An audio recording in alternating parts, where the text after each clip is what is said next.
ล่าสุดพี่น้องเขมรดิ้นอยู่บ่เป็นสุขทุกคนเลยเนาะเนื่องจากว่าที่เห็น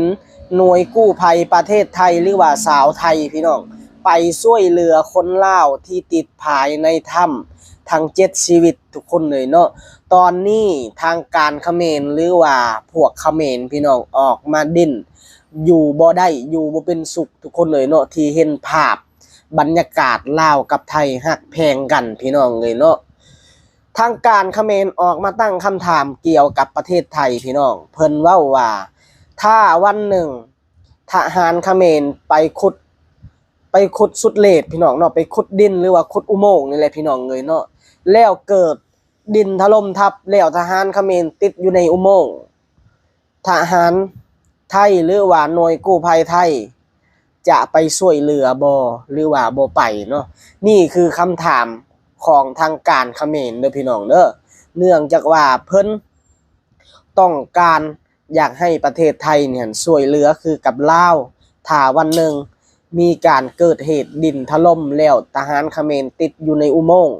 อยากให้ทหารไทยหรือว่าทีมหน่วยกู้ภัยประเทศไทยนั่นเข้ามาช่วยเหลือคือกับช่วยคนลาวพี่น้องเลยเนาะข่อยอยากบอกให้เด้อเขมรเด้อไทยกับลาวนี่ฮักกันมาแต่ไหนแต่ใดแล้วมีหยังเขาก็คอยแบ่งปันกันเนาะมันบ่คือเขมรเด้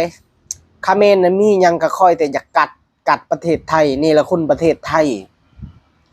คือไทยกับลาวนี่เขาช่วยเหลือกันนี่ตั้งแต่ปู่ย่าตายายพุ่นเด้คันสิว่ากันได้พี่น้องเอ้ยเนาะประเพณีไทยกับลาวนี่คล้ายๆกันเพ้อๆเหมือนกันด้วยซ้ำทุกคนเนาะเพียงแค่ว่าหนังสือบ่คือกันเท่านั้นทุกคนเนาะการเว้ากันจาคือกันหมดพังภาษาเดียวกันรู้เรื่องบ่ต้องมีว่าคำปอกคำแปลบ่ต้องมีคนบ่ต้องมีล่ามนะพี่น้องเนาะแล้วค่อยอยากถามใจพี่น้องชาวไทยเฮานะ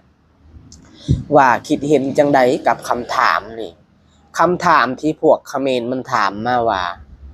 อยากให้ไทยนี่คนไทยสิเฮ็ดจังใดถ้าทหารเขมรติดอยู่ในอุโมงค์สักมื้อหนึ่ง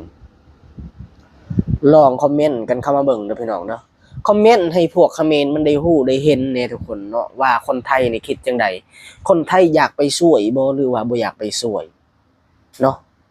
อันนี้คือความในใจของพวกเขมรมันอยู่บ่ได้เนาะทุกคนมันเห็นภาพลักษณ์ของแบบว่าไทยกับลาวนี่ฮักแพงกัน